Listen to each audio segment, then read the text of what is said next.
3, 2, 1, no ar. Olá! Mais uma vez aqui estamos com o nosso programa Alinhando os Ponteiros. Isto mesmo, queremos estar com a nossa vida bem alinhada, conhecendo bem o nosso Deus, conhecendo a Sua Palavra e experimentando cada dia como é maravilhoso adorar ao Senhor, como é maravilhoso contemplar o Seu rosto, como é maravilhoso mergulhar nesta adoração em que a glória de Deus se revela a nós. Nós adoramos a Deus pelo que Ele fez. Nós adoramos a Deus pelo que Ele está fazendo em nossas vidas nos dias de hoje e adoramos a Deus pelo que Ele fará, por aquilo que Ele prometeu, por aquilo que para nós ainda é futuro. Ele já vê como presente, mas para nós ainda é futuro.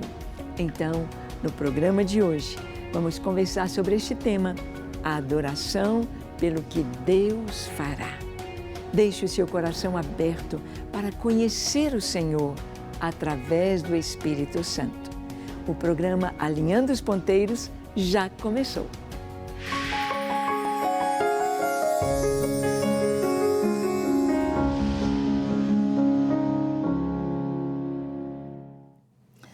Muito bem, nós sabemos que o nosso Deus é digno de glória, digno de honra, digno de adoração, pelo que Ele é, pelo que o Senhor é.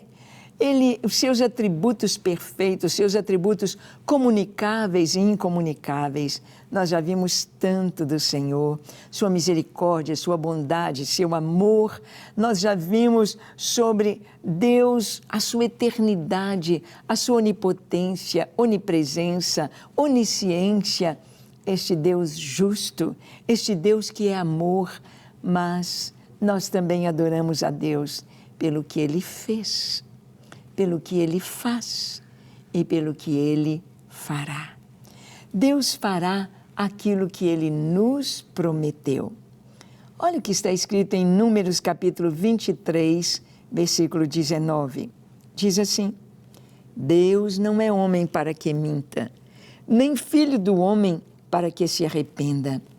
Porventura, tendo Ele prometido, não o fará? Ou tendo falado, não cumprirá? Ah, que coisa linda! A palavra está nos dizendo o tanto que Deus é diferente do homem. Em que sentido? Como assim? Bem, o homem está maculado pelo pecado, então traz ainda tanta coisa dentro de si que nos mostra suas falhas. Ah, como temos falhas! Ah, como nós somos fracos, não é verdade? Mas Deus não. Deus não é homem para que minta. Deus não está de uma forma num dia e muda. Ele é imutável. Ele não é filho do homem para que se arrependa. Porventura, tendo prometido, não o fará. Deus tem palavra. Deus cumpre a sua palavra. Deus é fiel. A fidelidade está inerente ao caráter de Deus. Ele não mente jamais.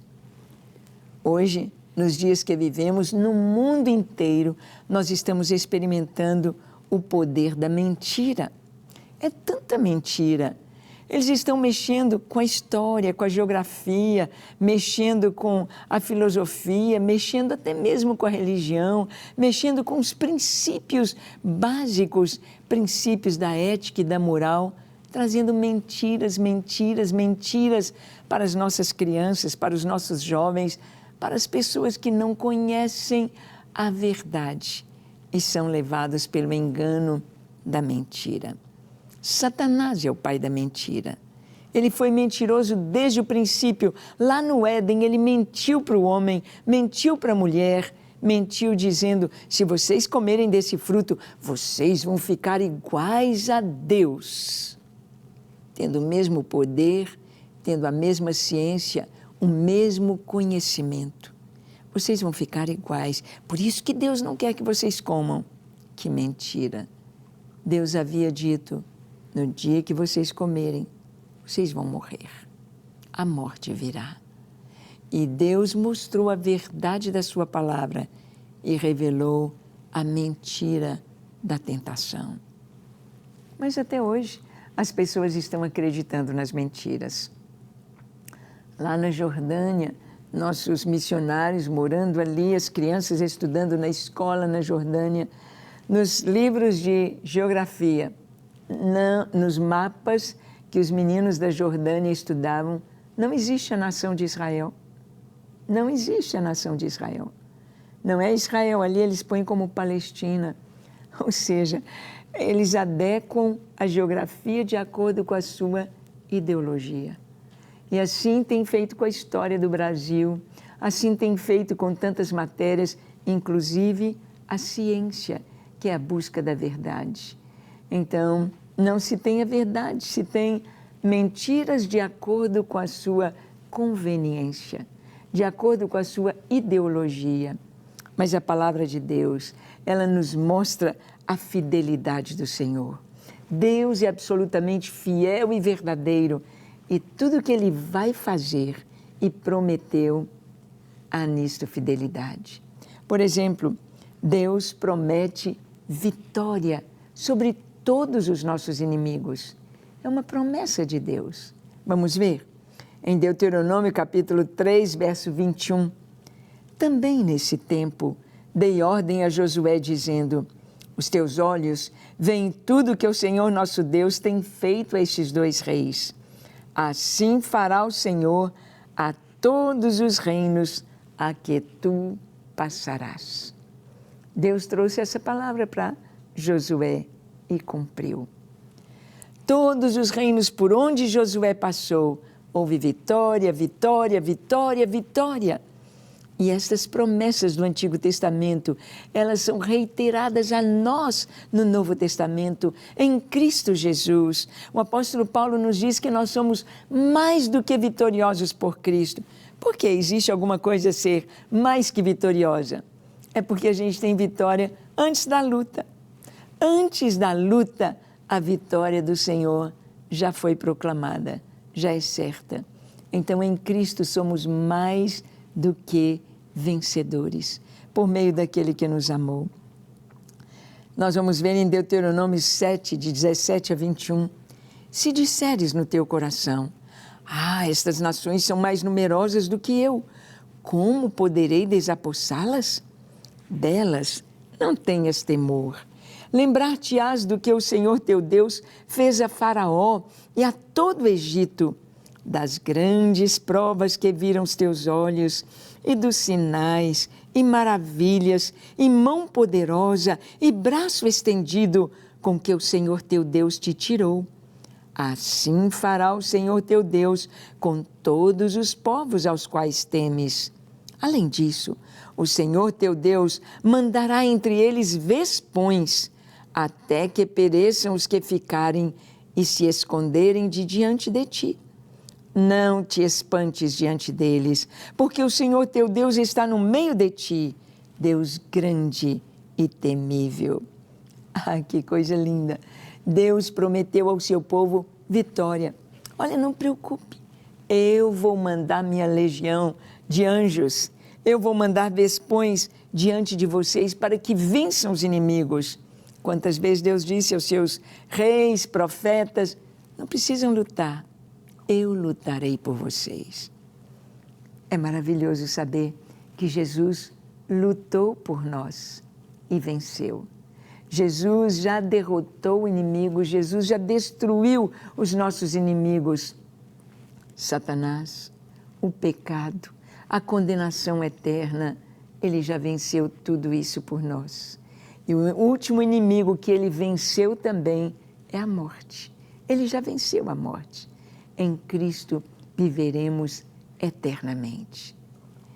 Sim, pois Jesus disse: eu sou a ressurreição e a vida. Ele diz: aquele que crê em mim, ainda que morra, ainda que esteja morto, viverá. Viverá, pois o Senhor é a ressurreição. E em Cristo todos ressuscitaremos. É maravilhoso saber que Jesus é a vida. A vida. A ciência não sabe decifrar a vida. A ciência não consegue dar uma interpretação, uma definição para a vida. O que é a vida? só filosoficamente, mas mesmo assim, a definição que nós temos da vida, ela se encaixa na pessoa de Jesus. Ele disse, eu sou a vida. E nós encontramos a vida no Senhor a partir do momento que cremos em Jesus como Senhor e Salvador. A vida entra em nós, passamos a viver, passamos a ser filhos de Deus. Olha, o Salmo 59, de 9 a 10, nos fala também da vitória do Senhor. Em ti, força minha, esperarei, pois Deus é o meu alto refúgio. Meu Deus virá ao meu encontro com a sua benignidade. Deus me fará ver o meu desejo sobre os meus inimigos. Deus nos dá vitória. Nós não precisamos temer, não precisamos ficar assustados com nada em momento algum, sabendo que os nossos inimigos foram derrotados por Cristo Jesus. E também a palavra nos diz o que Deus fará. Deus fará brotar a justiça na terra. Uau! Será que nós vamos ver justiça? Tem injustiça para todo lado.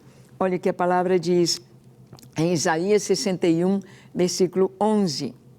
Porque como a terra produz os seus renovos e como o jardim faz brotar o que nele se semeia, assim o Senhor Deus fará brotar a justiça e o louvor perante todas as nações. Oh, Deus prometeu e Deus fará. Brotará a justiça, o reino de Jesus, o reino do Messias, o milênio com o Senhor. E daí para frente será um reino de justiça. Como esperamos por este tempo, como almejamos justiça na terra. Até então, vemos tanta injustiça, não é verdade? Tanta injustiça, tem hora que a gente fica tão triste, o nosso coração fica quebrado, mas a justiça vai brotar. O Senhor trará as bênçãos do avivamento. Oh, Deus nos promete e Ele vai fazer. Que bênçãos são estas? Estão prometidas em Joel, capítulo 2, 23 a 27. Olha que texto maravilhoso. Alegrai-vos, pois, filhos de Sião, regozijai-vos no Senhor vosso Deus, porque Ele vos dará em justa medida a chuva, fará descer como outrora a chuva temporã e a serôdia. As eiras se encherão de trigo e os lagares transbordarão de vinho e de óleo. Restituir-vos-ei os anos que foram consumidos pelo gafanhoto migrador, pelo destruidor e pelo cortador, o meu grande exército que enviei contra vós outros. Comereis abundantemente e vos fartareis e louvareis o nome do Senhor vosso Deus, que se ouve maravilhosamente convosco, e o meu povo jamais será envergonhado. Sabereis que eu estou no meio de Israel e que eu sou o Senhor vosso Deus e não há outro, e o meu povo jamais será envergonhado. Aqui o Senhor disse que Ele vai enviar em justa medida a chuva, a temporã e a serôdia. Chuva, na Bíblia, significa avivamento, um novo tempo, avivamento. A chuva temporã é a primeira chuva, é a chuva que cai sobre a terra quando a semente foi semeada. É no início do cristianismo, quando Jesus veio, a semente caiu sobre a terra, a primeira semente, o próprio Jesus. Se o grão de trigo caindo na terra não morrer, fica ele só. Mas se morrer, dá muito fruto. Jesus veio, Jesus morreu, Jesus deu a sua vida e dele vieram milhares, milhões de frutos. Eu sou um deles, você é um deles. Somos frutos da vida de Jesus, da morte de Jesus, da ressurreição de Jesus, do Evangelho de Jesus. A primeira chuva caiu há 2000 anos atrás. O primeiro avivamento profetizado por Joel, derramarei do meu espírito sobre toda a carne. Em Atos dos Apóstolos, capítulo 2, no cenáculo, o Espírito Santo veio. Estavam fechados. Ouviu-se um som como de um vento impetuoso e apareceram línguas de fogo sobre a cabeça de cada um deles. E foram cheios do Espírito Santo e passaram a falar das grandezas de Deus, segundo o Espírito lhes concedia que falassem em vários idiomas. E a igreja cresceu. Agora, nós esperamos esta outra chuva que Deus falou que virá, a chuva serôdia, o último avivamento. Nós estamos gerando o último avivamento em nossas orações. Que venha o avivamento, que venha sobre o Brasil, que venha sobre as nações da terra, que o Espírito Santo venha sobre toda a carne, que venha sobre Israel. Por isso, a igreja caminha para a sua plenitude. A igreja tem de caminhar para a sua plenitude em santificação, esperando o Senhor, para que Israel seja salvo. Esperamos este avivamento. Vai acontecer? Sim, Deus fará. O que Ele prometeu, Ele vai cumprir. E nós vamos ver que Deus revela os seus planos futuros aos seus profetas. É isso mesmo. Deus tem os seus profetas em cada época, em cada geração. Ele teve os seus profetas. Nem sempre os seus profetas são os que mais se destacam, mas são aqueles que falam da parte do Senhor. São aqueles que têm o seu coração alinhado com Deus e trazem palavras fortes, palavras que se cumprem, palavras que entram no coração, que concordam com as Escrituras, palavras que marcam gerações. Nós temos visto isto ao longo da história, homens como Finney, como Moody, como tantos outros, o próprio Lutero, como Tyndale, tantos que falaram no seu tempo. Missões, William Carey, Livingstone, vamos vendo Deus trazendo profetas. Amós 3, verso 7 diz: certamente o Senhor não fará coisa alguma sem primeiro revelar o seu segredo aos seus servos, os profetas. O Senhor fala e cumpre. Jesus disse, olha, sobre os sinais dos tempos, estes sinais têm acontecido e breve o Senhor virá.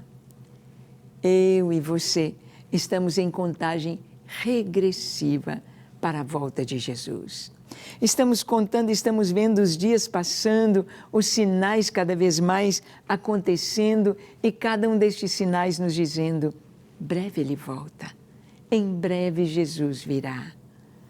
Aquele dia e aquela hora, ninguém sabe, mas uma coisa é certa, o Senhor virá. Virá, diz a palavra, como um ladrão à noite, não que Ele vem roubar, se bem que Ele vem arrebatar a sua noiva, arrebatar a sua igreja. Ele virá em um dia e hora que ninguém está esperando. Ele deu os sinais, Ele nos falou a respeito do mundo, do que iria acontecer, mas o dia e a hora serão surpresa. 2 estarão na cama, um é levado, outro deixado. 2 estarão no campo, um é levado, outro é deixado. 2 estarão moendo no moinho, uma é levada e a outra deixada. O que o Senhor nos diz, Ele cumpre. E nós vamos ver o que o Senhor fará na vida futura, naquilo que Ele nos prometeu, naquilo que Ele foi preparar para nós. É doce demais, é lindo demais quando nós buscamos saber o que Deus revela, como Ele revela os seus planos futuros, como Deus nos fala da vida futura preparada por Ele para os seus filhos. Olha o que nos diz em Apocalipse 21, de 3 a 4. Então, ouvi grande voz vinda do trono dizendo, eis o tabernáculo de Deus com os homens. Deus habitará com eles. Eles serão povos de Deus e Deus mesmo estará com eles. E lhes enxugará dos olhos toda lágrima. E a morte já não existirá. Já não haverá luto, nem pranto, nem dor, porque as primeiras coisas passaram. Isso é o que Deus fará. Isso é o que nós esperamos. Isto é o que nós aguardamos, a conclusão, a consumação da nossa fé, a apoteose da nossa fé, a vida futura preparada pelo Senhor. Ele diz aqui na sua palavra que irá tabernacular conosco, habitar conosco, Deus presente. Aqui no milênio, Jesus estará conosco, nós o veremos face a face, nós o conheceremos tal qual somos conhecidos. E diz a palavra, eles serão povos de Deus e Deus mesmo estará com eles. E lhes enxugará dos olhos toda lágrima. Jesus disse para Tomé, Tomé, porque você viu, você crê, bem-aventurados os que não viram e creram. Eu e você não vimos e cremos. Somos bem-aventurados. Mas naquele dia que não está longe, nós todos o veremos.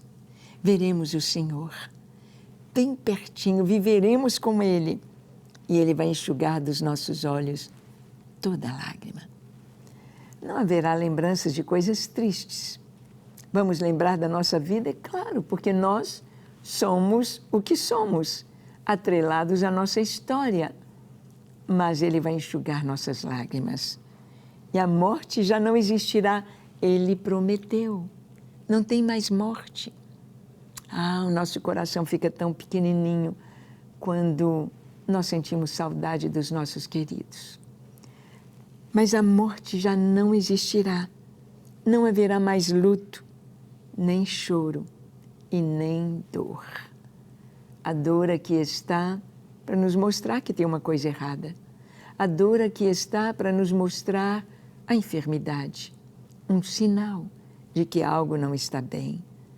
Tem a dor emocional, muitas vezes por causa dos pecados, mas não vai ter dor, porque as primeiras coisas passaram. Olha a promessa do Senhor em Apocalipse 21, verso 7. O vencedor herdará estas coisas, e eu lhe serei Deus, e ele me será filho. Que maravilha estar com o Senhor face a face, caminhar com Ele, contemplá-lo. Nós o adoramos pelo que Ele fará. O que Ele prometeu, Ele é fiel para cumprir. É fiel e fará infinitamente mais, além de tudo que pedimos ou pensamos, segundo o seu poder que opera em nós. O que Ele nos promete, Ele é fiel para cumprir. Por isso nós o adoramos. Em Apocalipse 22, de 3 a 5, o Senhor diz: nunca mais haverá qualquer maldição.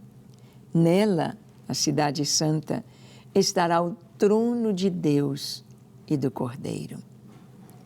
Imagina, nós vamos morar nesta cidade santa. E diz aqui, os seus servos o servirão, contemplarão a sua face, e na sua fronte estará o nome dele.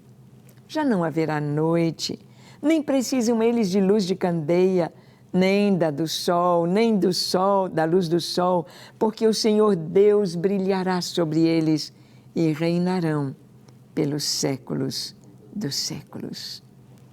Como eu aguardo este dia. E você? Está na cidade santa, na Nova Jerusalém, contemplando o Senhor face a face e sabendo que Ele está conosco. A promessa do galardão dos salvos. O Senhor nos promete galardão, recompensa. Você pensa na recompensa? Você pensa no galardão? Eu penso e vivo e sonho em receber do Senhor o que Ele foi preparar para mim.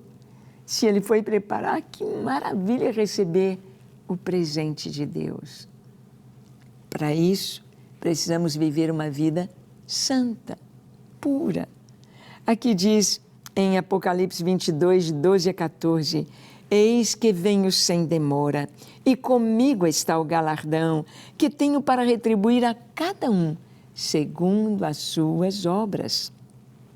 Eu sou o Alfa e o Ômega, o primeiro e o último, o princípio e o fim.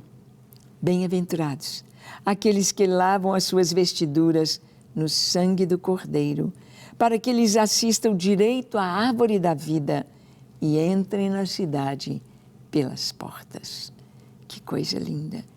Eis que eu venho sem demora. O Senhor virá com poder. Eu venho sem demora. Ele não vai demorar. Ele vem, o Senhor vem, e Ele traz consigo o seu galardão. Imagina o Senhor te chamar. Imagina o Senhor te mostrar aquilo que você fez por Ele, para a sua glória, e Ele te condecorar. É uma realidade. Não é um sonho distante, é algo que está para acontecer. E nós devemos aguardar, porque tudo que Deus prometeu, Ele faz. Por isso nós o adoramos, pelo que Ele fará, pelo que Ele nos prometeu. O Senhor virá com poder. Em Isaías 40, de 10 a 11, nós lemos: eis que o Senhor virá com poder, e o seu braço dominará. Eis que o seu galardão está com ele, e diante dele a sua recompensa. Como pastor, apacentará o seu rebanho. Entre os seus braços, recolherá os cordeirinhos e os levará no seio. As que amamentam, ele guiará mansamente. Eis que o Senhor virá com poder.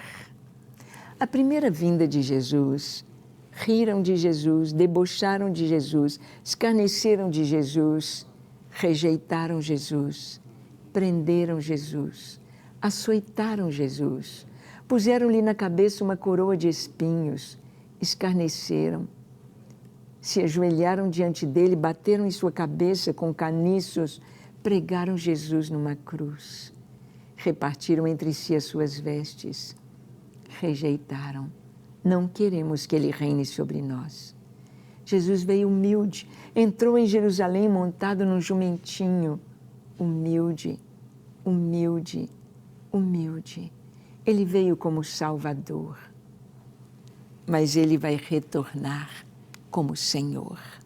Montado num cavalo branco, tendo um manto e nele escrito Rei dos Reis e Senhor dos Senhores, tendo sobre a sua cabeça vários diademas, várias coroas, símbolo de autoridade.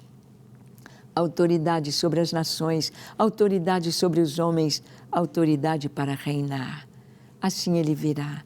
O que a Escritura nos fala do futuro, tudo vai se cumprir. Ipsis literis, arrisca, porque o Senhor é fiel e nós o adoramos por aquilo que Ele fará.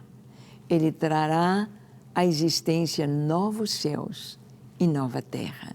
A nossa vida com Ele por toda a eternidade será algo tremendamente maravilhoso que nem olhos viram, nem ouvidos ouviram, nem jamais penetrou no coração humano o que Deus tem preparado para aqueles que o amam.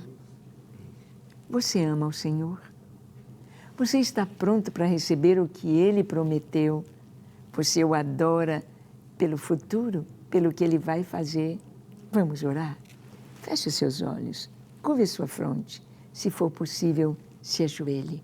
Ore comigo dizendo assim: Senhor, como é maravilhoso saber que o Senhor foi preparar tantas coisas tão maravilhosas para a minha vida.